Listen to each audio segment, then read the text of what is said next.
Start Early Order program. Leverage the industry's latest technology with See and Spray to target weeds in season in corn and soybeans and use less herbicide per acre. Utilize Exact Apply to save in chemical usage and prevent over-application. Now is the time to lock in the best price of the year during Landmark Implement's Fast Start Early Order program. Contact your local Landmark location for full details and experience the Landmark difference. Rashawn Jackson here for Bauer Infrastructure, a veteran-owned local company proudly serving Lincoln, Lancaster County, and the surrounding areas. Bauer provides quality work at an affordable price, and they're growing rapidly. If you want to experience a career with a fast-paced, family-friendly environment, visit BauerInfrastructure.com. They have top-of-the-line benefits, year-round work, even through the winter. Bauer, usher in the new era of infrastructure to an area near you. And as always, go Big Red. In a world where businesses are facing daily cyber threats, you need protection like never before. Don't let hackers and malware companies compromise your business success. Stay ahead of data breaches with Hamilton Cybersecurity. Let Hamilton provide you with peace of mind that your business is protected. Our experts identify and mitigate risks before they become disasters. As your trusted partner, we help you protect your valuable information. Hire your local cybersecurity experts. Hire Hamilton at hamiltonisbusiness.com. Nebco is hiring CDL drivers for ready-mixed concrete, Husker Concrete, and Beatrice Concrete. Nebco offers great pay, medical and retirement benefits, paid time off, and they pay for CDL training. Apply today and start your new career with a $2,500 hiring bonus. From Nebco's beginning in 1908, it's the employees that have formed the company's solid foundation. Start your career today. Visit nebcoinc.com. That's NEBCOINC.com. Hello.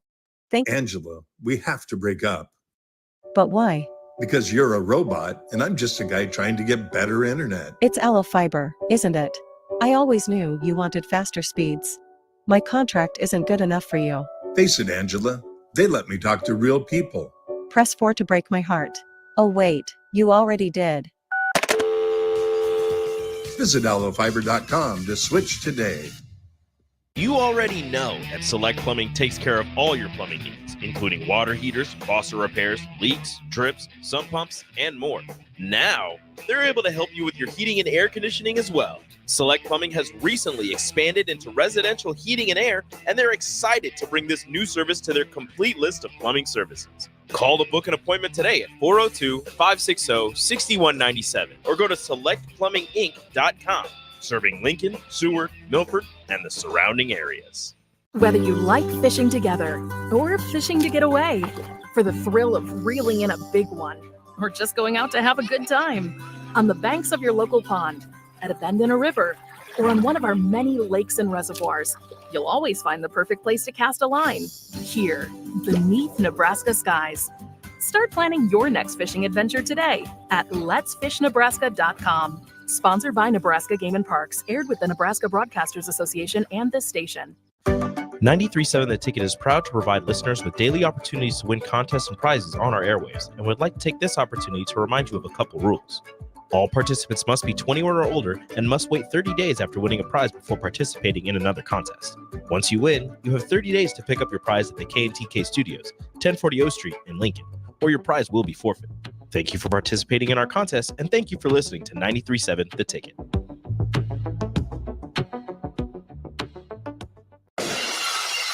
This is Adam Carriker on The Ticket. Position right of the quarterback, out of the shotgun, 1st and 20. Jailbreak screen in the air. It is tipped. It is intercepted by Carriker at the Missouri 21-yard line.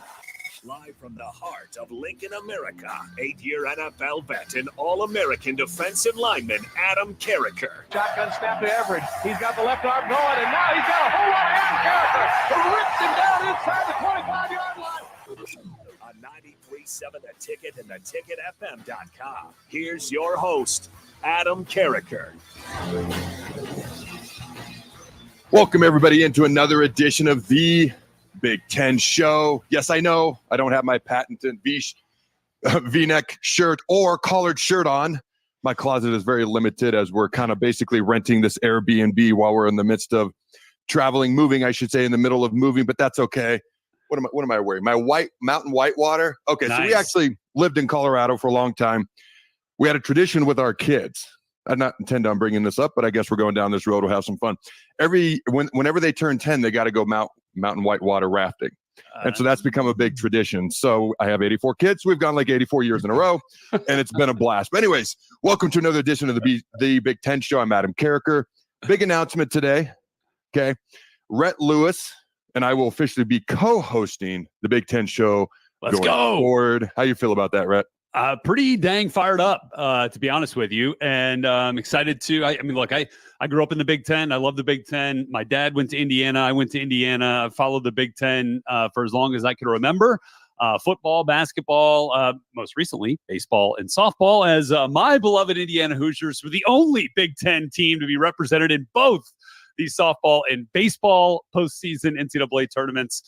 Yeah, look, so I'm excited to be here with you, and our Hoosiers and Huskers will meet later this year in Bloomington. Look forward to that day and that week on the pod, but excited to be here with you, buddy. Thanks for having me.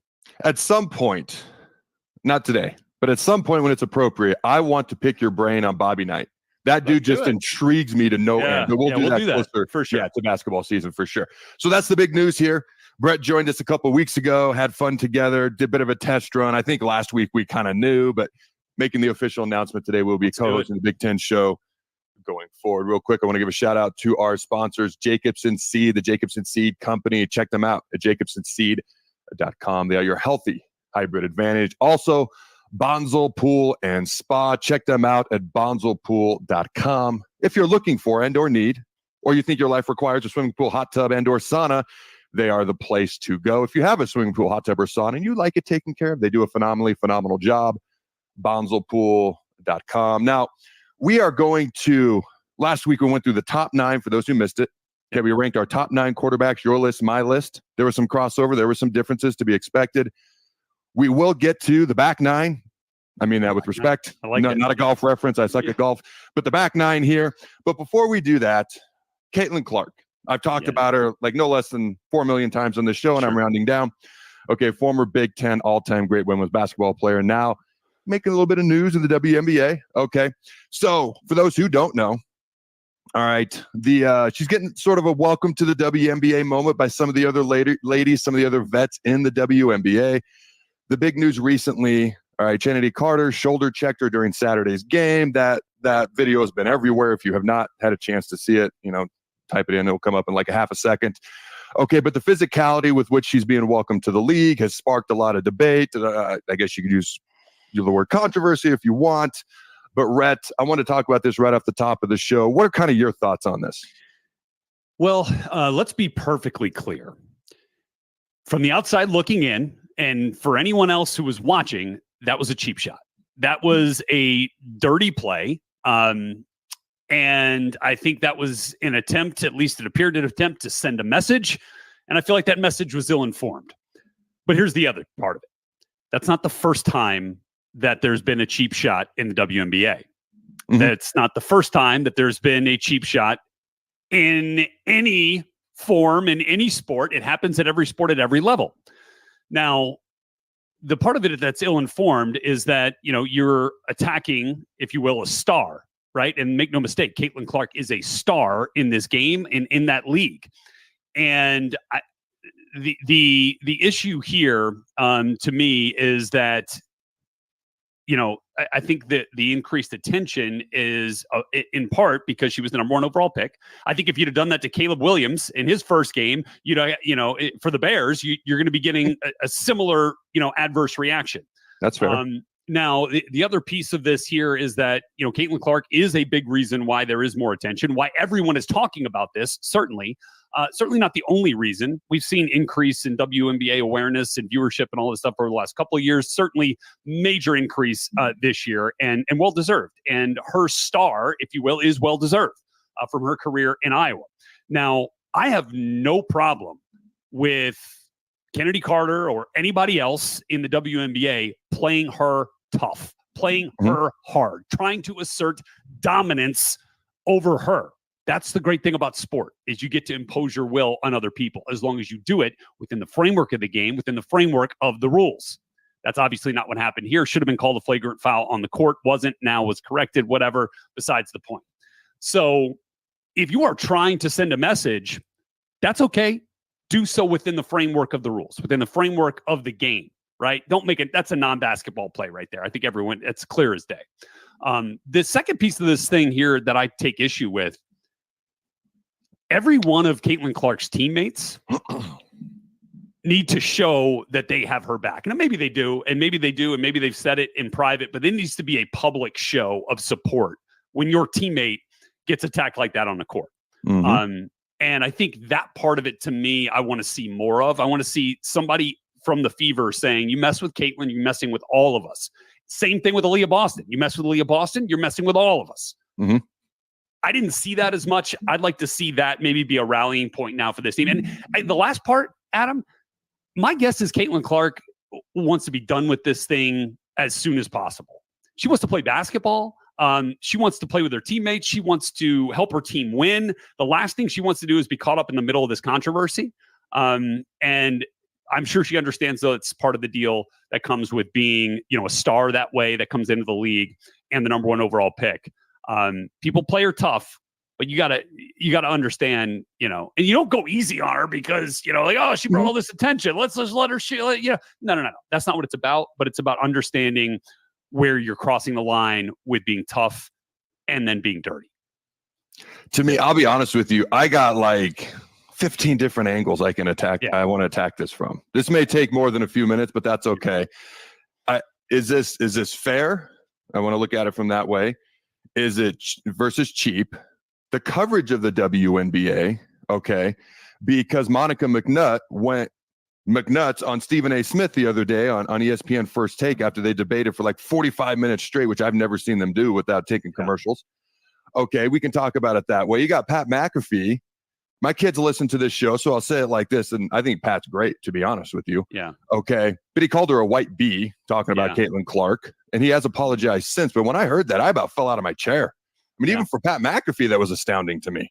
Yeah. Okay, so it's interesting because anytime you're a rookie, you're going to get welcomed to your league. Yeah. I had it. Okay. Sure. Yeah. I sure you had it. I had it in the Big Ten for sure. Yeah. Every level you played at, if you're a ninth grader going into high school, you're going to get some sort of a welcome to high school. Same thing with college. Same thing with if you go play at a pro level. It's no different. I've watched rookies be taped to goalposts when I was at the Rams, launched into the cold tub. Those were the smaller guys, not the bigger guys. Not going to launch them. And obviously, you got to do the rookie show. Everyone hears about all that type of stuff. There's sometimes a little bit excess stuff. In practice, there were old linemen who would drive me a little bit longer and a little bit farther. And I didn't take it personally because I got it. I was the first round pick. I was, you're a rookie. You have higher expectations, all that stuff. Now, this play in particular, and it's not like Caitlin's been a saint on the court in the past. In fact, there's somebody even mentioned that maybe she was even talking trash to Kennedy before this. I don't know that that's been confirmed. Okay, this particular play, it was a cheap shot. It was. Should have been called a flagrant foul. Everything you've already said. Yeah. Okay, so part of it is this is part of welcoming a top rookie into the league. I get that. I'm as old school as they come. Old school, blue collar, in your face, smash mouth. I've said that a million times on my show. Okay, I was raised by a small town farm boy. Okay, and that's even though I'm a city slicker. I've spent 0 days in the country in my life outside of visiting family. That's how I was raised, and that's how I see it, and that's how I view it. Okay.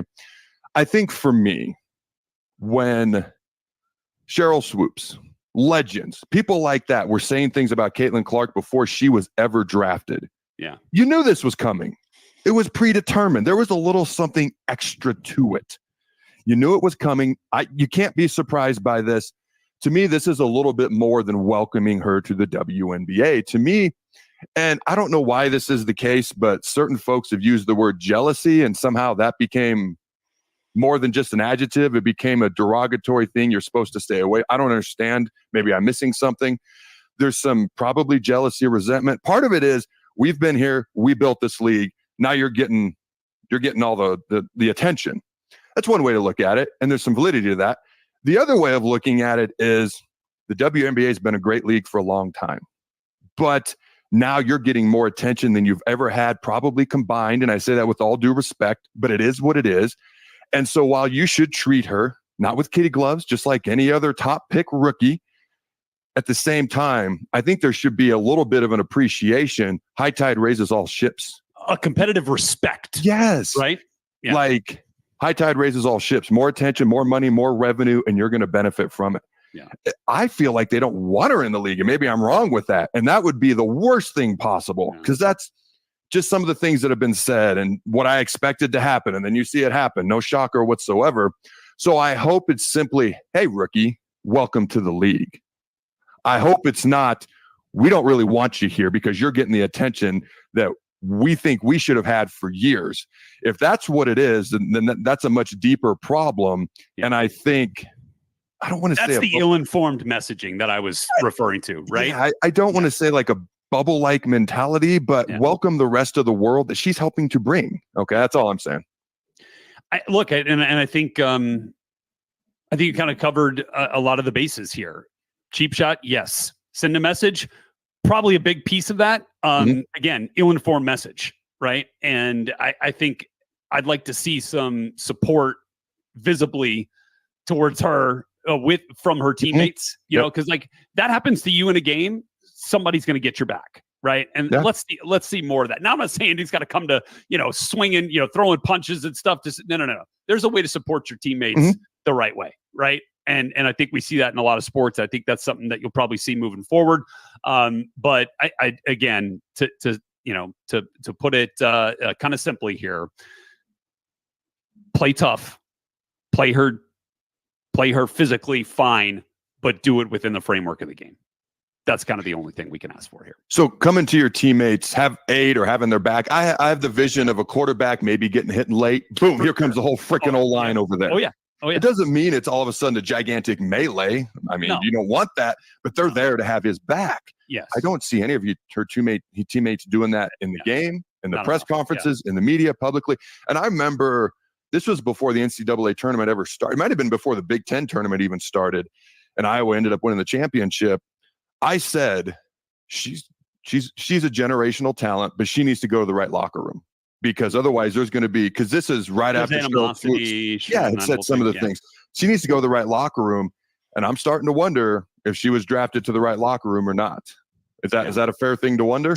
It is. I will say that team has been put through the ringer more so than any other team in WNBA history. 11 games in 20 days. It's like incredible, right? The amount that they have played. I think that they need to take a breath. Kind of reassess where they're at. Obviously, it has not been a very successful season, but let's remember, Peyton Manning threw about 100 interceptions his first year in the league as a number 1 overall pick. Ended up being pretty damn good. Caitlin has not been extraordinary yet in the WNBA, even though, at some point she's been leading, all rookie scorers and all that stuff. There's going to be better days for Caitlin and for the Fever, and I'm excited to continue to watch. So you actually make a great point. I took a screenshot this morning, if I can find it. This was put out by the Big Ten Network. I'm going to read this, okay? Yeah. Caitlin Clark, WNBA Rookie of the Month, 17.6 points per game, 5.1 rebounds per game, 6.6 assists per game. That's the month of May. Right. So it's not like she's playing poorly, okay? No, but she's not averaging 35 like she was in Iowa. Right? I'm sorry she's not Michael Jordan yet. She'll get there, okay? Right. Maybe, That's kind of the expectation. Okay, and I don't know if I said this earlier, but just to clarify, Pat McAfee did apologize for the comments. Okay, all right. The other part I wanted to talk about was Monica McNutt leaves Stephen A. speechless in the Caitlin Clark debate with criticism of WNBA coverage. Basically, and I've seen this clip, oh my gosh, like 100 times. Okay, by the way, Peyton Manning did say that's the one record he'd be happy if somebody broke, because he owns the interception record. The interception. He's like, somebody else could take that off my plate if they'd like. But I've seen this clip, and basically Stephen A. is talking about how it's harder to talk about women's sports, in his opinion, because you have to choose your words more carefully. With men, they just kind of say whatever they want and they rip them to shreds, and it's almost like the men aren't even human beings.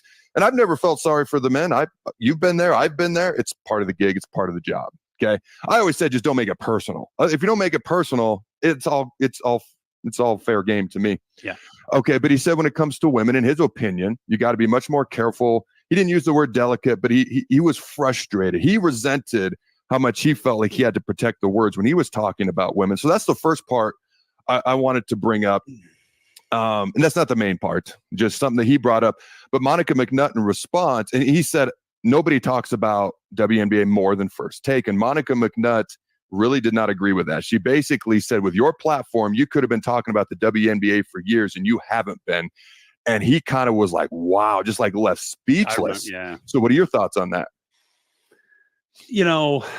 I think I don't know how much good it does to be like, well, you could have been doing more 3 years. We can't change that. What we can do right now is, what we feel is the right thing to do, and to talk about the sports and the players that have earned that type of respect and that type of coverage. And there's no question the WNBA has. There's no question Caitlin Clark has. There's no question Angel Reese has. So look, it's a debate show. I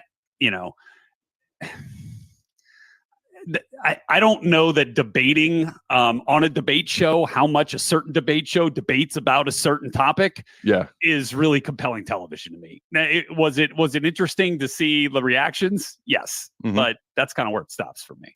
For me, to address both those parts, like how women's sports are talked about, and then the second part, how much they're talked about. Okay, I'll actually address the last part first. For me, I equate it to if I'm a DJ. All right, am I going to play the hit songs, or am I going to try to play everybody's songs? Right. I'm going to play the hit songs. I'm going to play what people want to listen to. I'm not going to be a DJ very long. I've got 5 daughters who've all loved basketball. Sure. If they end up playing I'm as invested in the WNBA as any dad right now. Okay. And I got daughters who freaking love basketball. Okay. And I'm not saying they will or won't play, but my point is I can be as invested as anybody.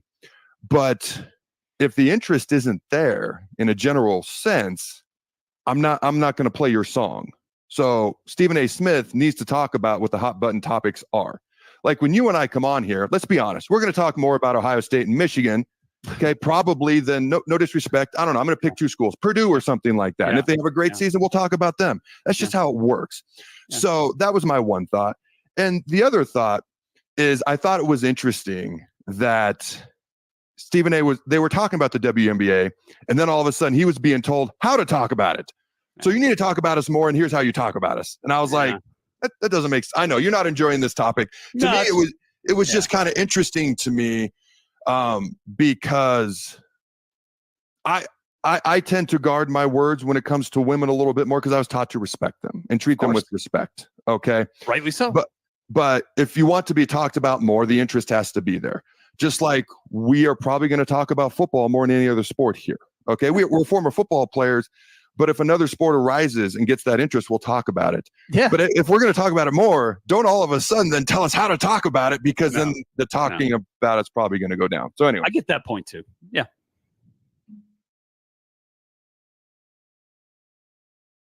Husker fans, the 2024 Nebraska football season is right around the corner, and they need your support in Memorial Stadium this fall. You can now purchase a Husker football 3-game mini plan for only $170. This plan includes tickets to the UTEP or Northern Iowa, plus Illinois or Rutgers, and either UCLA or Wisconsin games. Tickets are only available while supplies last. To purchase your Husker football 3-game mini plan today, or for more information, visit huskers.com/tickets. Go Big Red. Hey kids, what are you getting your ever-loving dad for Father's Day? I know, a motorized monster truck. How about the new Taylor Swift album? You would love it. Yeah, I'm sure. How about something from Osted's Golf? Name brand apparel up to 50% off. Strixon balls at crazy deals. And dads always love an Osted's gift card. You have been putting a lot of balls in the water. Not after my custom fitting. I'm smashing everything. You're good at that with a monster truck. Stop Osted's Golf for Father's Day. The Osted family would really appreciate it.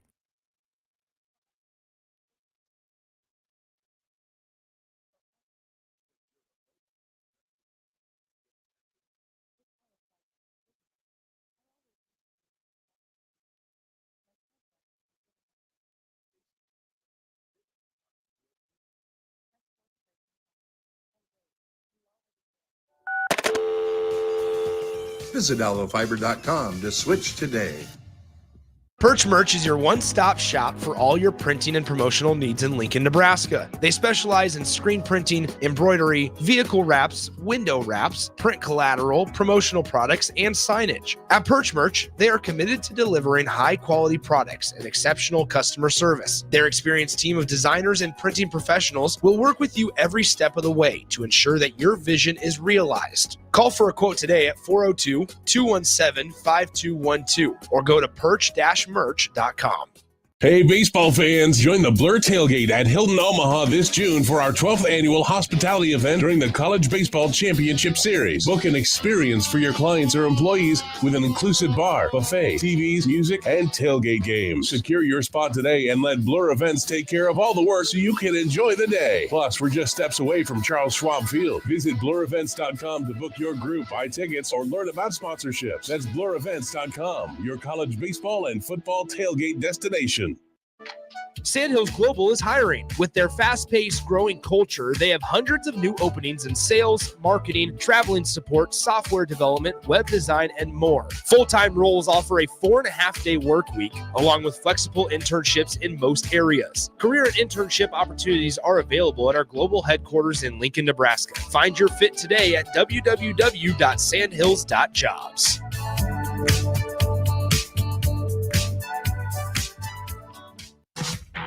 The weather is hot, the kids are out of school, and you're on your way to the lake and summer road trips.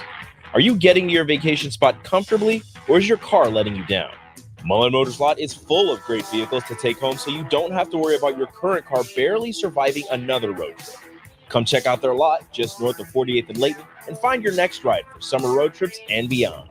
Mullen Motors. No tag-ons, just quality vehicles. Mullen Motors.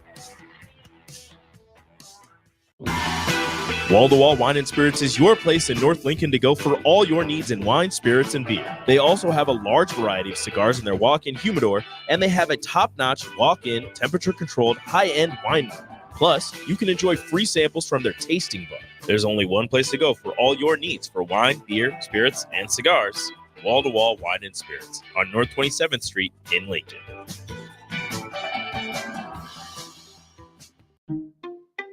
At Parkview Animal Hospital in Lincoln, it's not just a professional care that sets them apart, but their warm staff and state-of-the-art facilities.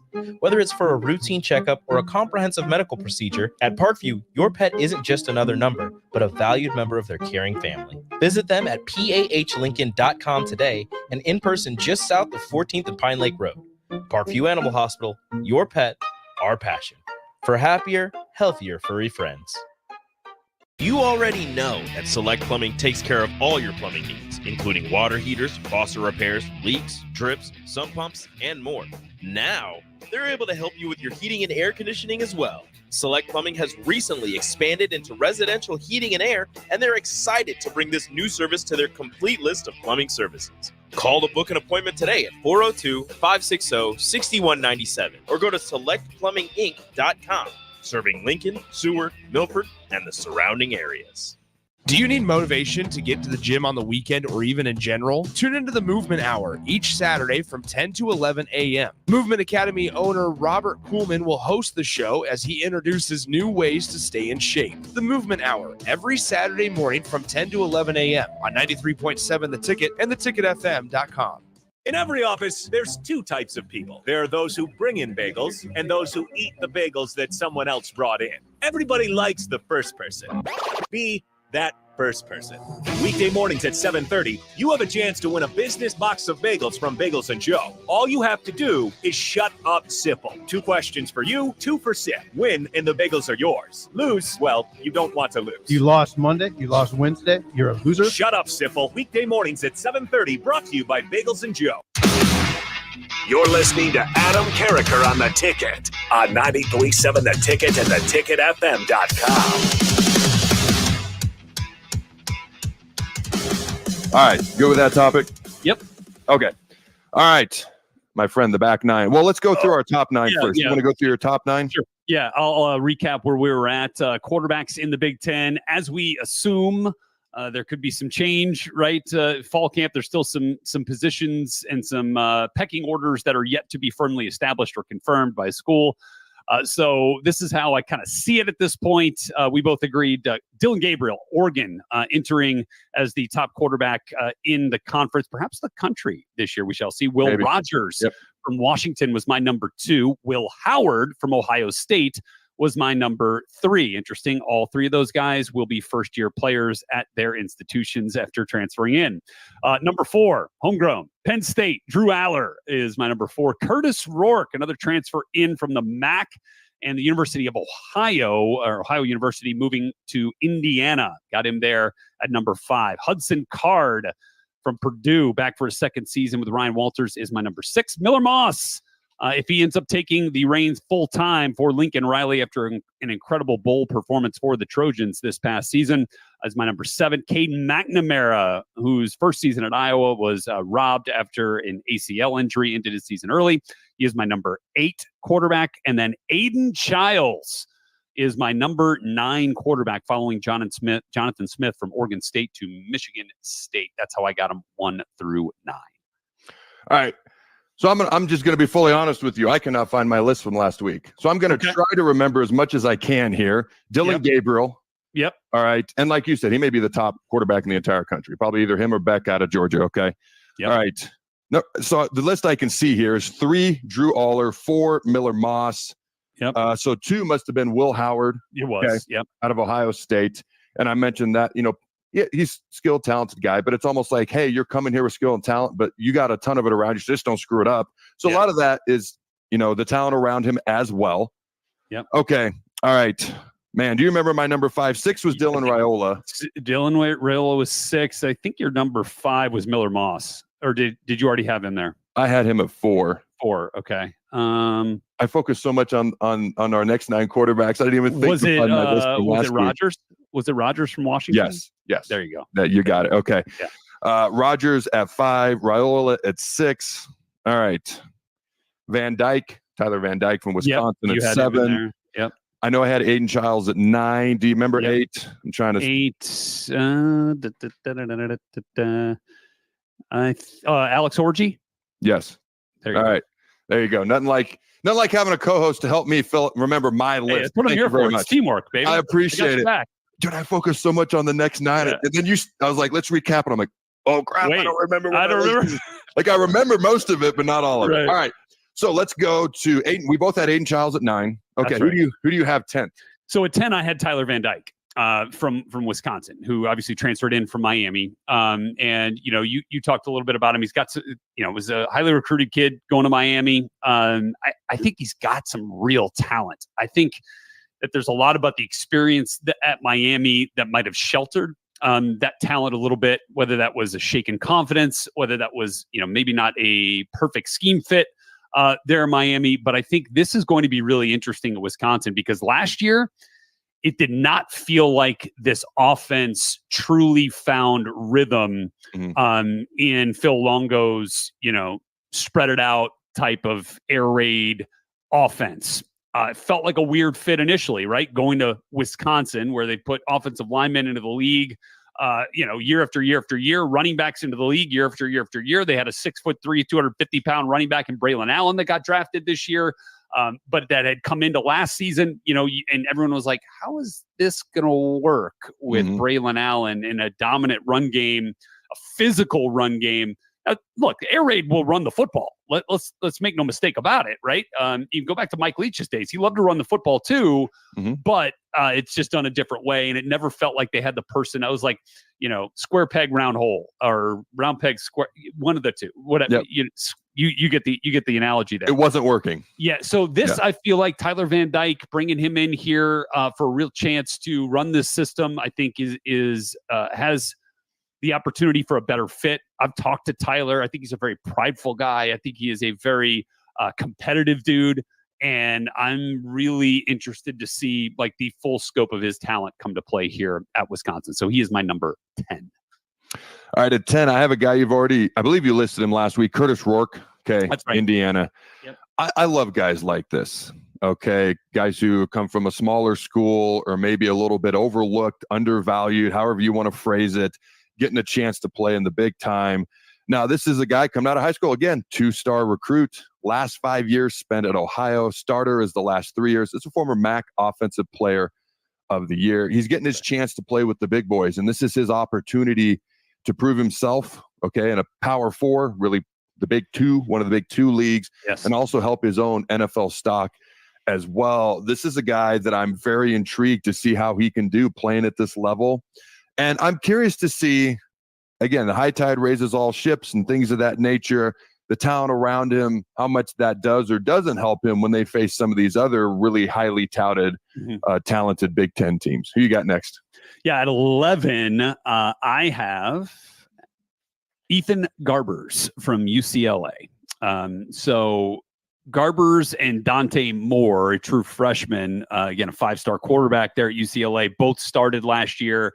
Was more Dante Moore's job. And then when it became clear that he was leaving and all the things that had kind of transpired at UCLA, Ethan Garbers comes into the season, has a terrific bowl game, kind of like Miller Moss, but not quite the sexy numbers that Moss put up there. Still good numbers, but Garbers, I think has a real opportunity now without Dante Moore, over his shoulder or without being behind Dante Moore. He could take the reins here with Deshaun Foster and company as they kind of try to reshape the image of UCLA moving forward. I think Garbers has a real shot to build off that Boise State Bowl win and propel this offense and take the reins and really, kind of take this offense and make it his own and move forward. So I think he's got an opportunity here to be a top half of the conference quarterback. I don't have him in the top half right now, but I think he's got that ability. And if everything kind of jives together in this first year, which is challenging, right? For a first-time head coach at a big-time school like this, in a big-time conference, it's going to be challenged, but I think he's got the skill set to have an opportunity to work his way up. I'm curious about your thoughts before I get into my number 11 quarterback. Deshaun Foster, UCLA legend, great running back, NFL player. He's never been an offensive coordinator. Like, I'm curious how challenging you think it's going to be going from a running backs coach, never having called plays, and now you're in charge of an entire program. And I'm not saying he can't be successful. I'm not saying he can't do it. I'm very curious to see how this plays out, that he's got all the tools out there at UCLA. For me, it felt like, and I hope I'm proven wrong, I've always liked UCLA more than USC. I grew up with the McNowns and going to the Rose Bowl and playing Wisconsin like every freaking year in the Rose Bowl, then the Sun Bowl one year. So I grew up liking UCLA more than USC. But it felt a little bit too much like a homegrown hire. But what are your thoughts on Deshaun Foster in his first year as a head coach, never having called plays or even been a coordinator? Yeah, and look, it was late in the process when it happened too, right? There was reports that Chip Kelly was getting fired. Then he wasn't fired. Then he did end up leaving to take the job as the offensive coordinator for his good buddy Ryan Day at Ohio State. So I think, were they left in a lurch a little bit? Well, they may have been planning for this moment, for longer than the job was open. But I think Deshaun Foster fits a bill as a leader of men, as a guy who can command respect in the locker room, that has earned respect in the locker room as a UCLA legend, as a guy who's done it before at that institution, who's done it before in the league at a high level. I know my good buddy Maurice Jones-Drew, who I work with at NFL Network, really respects Deshaun Foster. They got to get their NIL situation together. They've got to figure out a way to get resources back into that program in a way in which competes with the rest of the conference. I think if they do that, Deshaun Watson's going to be armed to do a better job. I think at this point, it's going to be an uphill battle this year, as it often is with first-time head coaches, right? But I don't think the lack of experience as a coordinator is going to prohibit him from being a good head coach. I think you look at, guys like, some of the great ones at the NFL level. Look at what John Harbaugh's done. Was never, he was a special teams coordinator, but he was never really calling plays as an offensive or defensive coordinator, at the league level before, and has been one of the most consistent winners in the National Football League and is a leader of men. And if you can prove to do that well, you're gonna be in a position to succeed. Now, the next thing he's got to do is he's got to recruit his butt off, right? He's got to be a master of the living room. Without question. And I think, hopefully the coaches that he has hired, the coaching staff that he has hired, is equipped to help him navigate some of the potential pitfalls that a first-time head coach can fall into. And if he's got a good support structure around him, I think he's going to be okay. Yeah, I agree with a lot of that. I'm going to go back to what I mentioned earlier. UCLA has all the tools. Now, I'm going to go to something you said. They have to prioritize their maximizing their tools and resources into football, which right now they just have not done up to this point. And if I'm UCLA, USC, Washington, and Oregon, I should be like, I'm recruiting against each other, but now I'm recruiting against Cal and Stanford and all these schools that I've been recruiting against for years. But if I walk into a recruit's living room and I can say, hey, you can play in the Big Ten, or you can go play on the other side of the country. I mean, what's more appealing? Plus, I've got the bigger brand. Like, those 4 schools should be able to recruit at a level as high or higher than they've ever had, because that's a gigantic advantage. And, you know, even Arizona State, they don't have quite the brands, but even going to the Big 12, that is not as appealing as the Big 10. So, okay, my number 11 quarterback, there's so many guys on this list that were so highly touted, very talented guys. Hudson Card. Okay. By the way, not a transfer. One of the few transfers. Just want to point that out. Not this year. Yeah, not this year. Yes. Right. Thank you. 4-star recruit, number 2 quarterback in the 2020 recruiting class. All right. This is a guy, 11 games last year, 215 of 365 passing. Easy for me to say. 2,387 yards, 6.5 yards per attempt. 15 touchdowns, 8 interceptions, ran the ball 93 times for 203 rushing yards and 5 touchdowns. He can do some things with his legs. Purdue had a rough year last year, first-year head coach, okay? As you mentioned, that's a little bit challenging at times, okay? Purdue's offense was not good last year, okay? He's very talented. The biggest thing with him is consistency. How consistent can he be this year? That's going to be the biggest difference maker for him and Purdue's offense as a whole. All right, my man, who you got next? Yeah, number 12, I'm going with Max Brosmer from Minnesota. Transfers in from New Hampshire, where he led the FCS in passing yards in 2023, was top 10 in 2022. He's had a terrifically productive last 2 seasons at New Hampshire and now making the jump, right? So does the production translate? That's the big question. The one thing that is clear is that he has earned the respect of his teammates. He was named a captain like halfway into spring ball. Okay. And he was actually with Minnesota at this was one of the first quarterback transfers to kind of hit and to come out of the portal when the portal opened. Like Max Brosmer went to Minnesota, like, in the blink of an eye, right? Snapped his fingers, he was there, which then led Ethan Kaliakmanis, who's later on my list, to move out of Minnesota. So he saw the writing on the wall. Brosmer comes in, he has immediately assumed the role of, program leader of, hey, even if I haven't been named the starting quarterback, I am approaching this thing like QB1. He took all the receivers and running backs and tight ends with him to go to his family's lake house in Georgia this summer. That's like stuff you hear like NFL quarterbacks doing, right? And so you see this leadership become a trend, right? So he is not a fish out of water in that respect. Now, when the lights are shining, when guys like you are coming around the edge to try to get after him, is he going to hold up that way in a hostile environment and a much tougher competition than he faced at the FCS level?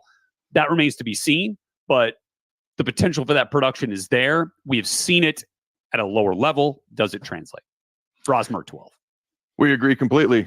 12, Max Brosmer, Minnesota. I mean, I have a lot of the same notes as you just shared. We got him listed at the same exact spot. Okay, New Hampshire transfer. I love pointing out when guys are like 1 or 2 stars and then they go on to do really good things. I mean, my brother-in-law is a walk-on. Some of my best friends from when I played in college to this day are walk-ons. I just have a special spot in my heart for guys who are a little bit overlooked, however you might, and then you might feel about that, but then end up doing great things. Okay. So like you mentioned, led the football championship subdivision in passing yards. And I'm curious to see what he can do at the Big Ten level. Minnesota, I mean, row the boat. Okay. All that boring offense. Yeah. All that good stuff, but they need to be able to execute the forward pass just a little bit better. Teams like Nebraska, teams like Minnesota, Wisconsin's trying to get there as Iowa, well. Yes. Iowa's on that whole nother level. Way too many Big Ten teams that come to that brain. That come way easy to the brain when you're like, they got to complete the forward pass a little bit better. All right, man. So I'm not going to add a whole lot more because you already touched on a lot of it. Yeah. Who you got next? 13, I'm going with Luke Altmaier from Illinois. Transferred in last year from Ole Miss and, won that starting job there at Illinois. Played well, won some big games early with some late kind of heroics. Toledo was a much better team than I think people nationally gave them credit for. Obviously, one of their cornerbacks, Quinion Mitchell, was drafted in the first round by the Philadelphia Eagles. And Luke Altmaier engineered a last-second field goal drive, beat them, did the same thing, I believe, against Minnesota, Illinois did. But he started 9 games and got injured late in the season. And the numbers in the air were pretty pedestrian for Illinois, as they kind of have been each year for any quarterback that's played for Brett Bielema. Right, you want to go back to Tommy DeVito, Tommy Cutlets, right, the New York Giants. Was not all that dynamic. Same thing the year before, Art Sitkowski and Brandon Peters. Those guys, they have not had that type of aerial assault through on that side of the ball. It's been more of a ground game. And so look, in 9 games, he threw for 1,800 yards, 13 touchdowns. He's got some athleticism to him too. He can run the football, ran for nearly 300. But the weird thing is he goes out of the lineup. Next guy comes in, I believe it's a transfer from Ball State, and, lit my alma mater up. And I was there to watch it for 500 yards through the air. And you're like, whoa. You're like, where did this come from? And is that a part of the offense? It was Altmaier's skill set just holding that part of the offense back. Well, I think that's what we start to find out this year with Illinois. So as it stands now, I got him because he is a bona fide product in the Big Ten, has won games. I got him at 13. All right. I'm going to call him your guy out of sarcasm. I got your guy, Cade McNamara, at 13. Okay. All right. Worst offense in the country last year. I read one article where they said the worst offensive coordinator in recent memory. I was like, wow, that's a little harsh. Yeah. Okay, but he got hurt. Okay, so he didn't have a full season. I believe he only played about 5 games. Yep. But in those 5 games, barely completed over 50% of his passes, 46 of 90 passing, 505 yards, 5.6 yards per attempt, 4 touchdowns, and 3 interceptions. He didn't look great. I'm curious to see what Iowa can do in a new offense, new offensive coordinator. Okay, some people are still a believer in Cade McNamara. This is a guy, a 4-star recruit, number 7 quarterback in the 2019 class, went to Michigan, as we know, transferred to Iowa. Okay, so the question is, what's the new offense look like? I'm assuming Cade's going to be 100% by the time the season rolls around. What can he do? And I've argued that he has the most to prove. Okay, highly touted. You transfer from Michigan. The offense struggles. You get hurt. So to me, this is kind of his year to prove what he can do. If Iowa can score points at all on offense, they got another great defense, always disciplined, going to take care of the ball, going to win the turnover penalty battle 99 times out of 100. Okay, solid on special teams. To me, they can win anywhere from 7 games to 10, possibly, and it kind of hinges on what he does. And to me, he's the player in the Big Ten I feel has the most to prove this year, and I'm curious to see what he can do. Yeah, I think that's those are all good thoughts. I think Iowa, makes a habit of being in contention to win 10 games, and I think defense and special teams will, of course, be there for them, as it generally always is. And can the offense just do more, right? Because then that makes them a more dangerous team. All right, at number 14, I'm going with Ethan Kaliakmanis. Transferred this year into Rutgers, so transferring within the Big Ten, going to Rutgers from Minnesota. He is familiar with Kirk Shiraka, who is the new offensive coordinator, is the returning offensive coordinator now for Greg Schiano there at Rutgers, had been at Minnesota. Look, I think if Greg Schiano could trot out there in 9-on-7 on game days, he would. I think he loves to run the football. He wants to chop wood. He wants to pound, ground and pound all day long. And now, was that at all a symptom of a limited skill set from their departing quarterback, Gavin Wimsatt? Maybe. And maybe, the fact that he wasn't as prolific a passer forced them to commit to the run game even more. Does Kaliakmanis, who PJ Fleck once said is one of the most talented quarterbacks he's ever seen,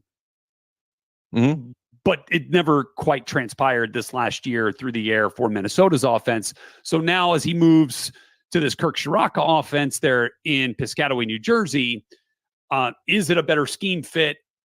Does he thrive more off this play action? Look, they ran the ball a ton at Minnesota too, so it does feel kind of similar here, very congruent kind of move.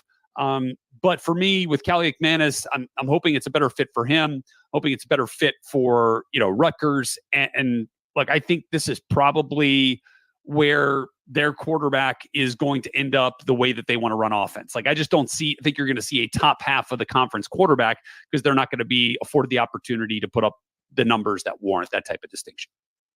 Next on my list, I've got Luke Altmaier, very similar to you, Illinois quarterback.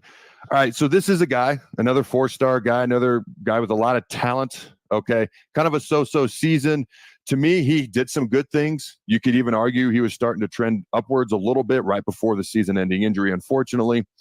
I remember watching a few Illinois games, and then when Nebraska was getting ready to play him, I said, just wait for him to turn the ball over because he's going to. And then he ended up turning the ball over like 3 or 4 times that night.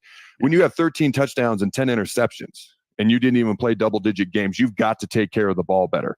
It doesn't matter what else you do. If he doesn't take care of the ball better this year, this is high on the list for him, okay? He has the potential to be higher, but if he's going to have a 13 passing touchdowns to 10 interception ratio again this upcoming season, then he's going to be lower on the list after this season is over. So to him, it's the talent. But to me, it's about taking care of the football. And if he can do that, this is an Illinois team that a couple years ago there was a lot of positivity and a lot of high hopes for. Last year was a little bit of a letdown. This is an Illinois team that I think this is a pivotal year. They're going to go one way or the other, just like their quarterback's going to go one way or the other when it comes to taking care of the ball. And I think the two are going to overlap and be correlated an awful lot. All right, who you got next? 15, I've got another transfer, which should come as no surprise to folks that follow Northwestern football. They have had a new transfer quarterback each year since 2019. From 2019 through 2024, Mike Wright is the latest in that line of transfer quarterbacks, comes in from Mississippi State by way of Vanderbilt. I don't know. I don't know that we've seen enough of Mike Wright to know that he is going to be the guy to lead Northwestern, back to another bowl game opportunity. The thing that we love is the way that they persevered through some serious adversity as a team last year. Started a couple of different quarterbacks, but their guy, Ben Bryant, is now gone. So, does Mike Wright take the reins? Does he take control? Is he that guy that's going to lead this program with their new kind of makeshift lakeside stadium while Ryan Field got torn down and they're waiting to build the new stadium and all? There's a lot, again, that's kind of going against Northwestern. In addition to the fact, the schedule is always a gauntlet for teams in that realm like Northwestern is. Mm-hmm. Can they run that gauntlet? Can they find a way to win, 3, 4 Big Ten games, 5 Big Ten games, get back to bowl eligibility? I think at some point, though, they've got to stop the carousel. They've got to find a homegrown dude that they can win with for more than one season, because that's how you do this, right? That's how you ride the roller coaster. Now, it hit on the upswing last time, but is this now, are we going to see the down, right? Are we going to see the free fall? I don't think that's the case. I think that they've done a good job as a program trying to reestablish some things there, but I think the jury's still out on what Mike Wright is going to bring to Northwestern from a quarterback spot. This is Lincoln's home for sports talk on the FM dial. Also online at theticketfm.com. On the internet. KNTK FM Firth, 93.7 The Ticket. For over 15 years, Integrated Life Choices has empowered individuals with disabilities in Lincoln and throughout Nebraska. They provide comprehensive services from group homes and independent living services to job training, ensuring fulfilling lives for those that they serve.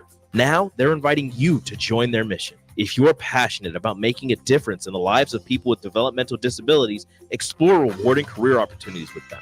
Learn more about their services and apply today at www.ilc.net. Be a part of Integrated Life Choices, where your work truly changes lives.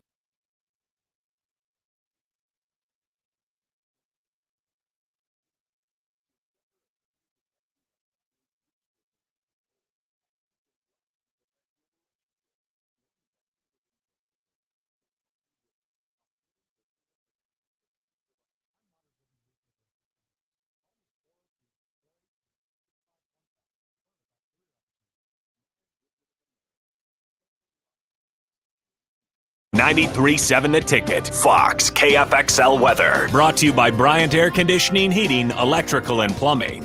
The Lincoln forecast for today. We'll see sunshine to go along with a light breeze. An afternoon high around 83. Tonight, clear skies, an overnight low around 57. And tomorrow, we'll see mainly sunny skies to start, but a chance of showers and storms late. A high around 86. Meteorologist Kyle Cluck for 93.7 The Ticket and theticketfm.com. Wall to Wall Wine and Spirits is your place in North Lincoln to go for all your needs in wine, spirits, and beer. They also have a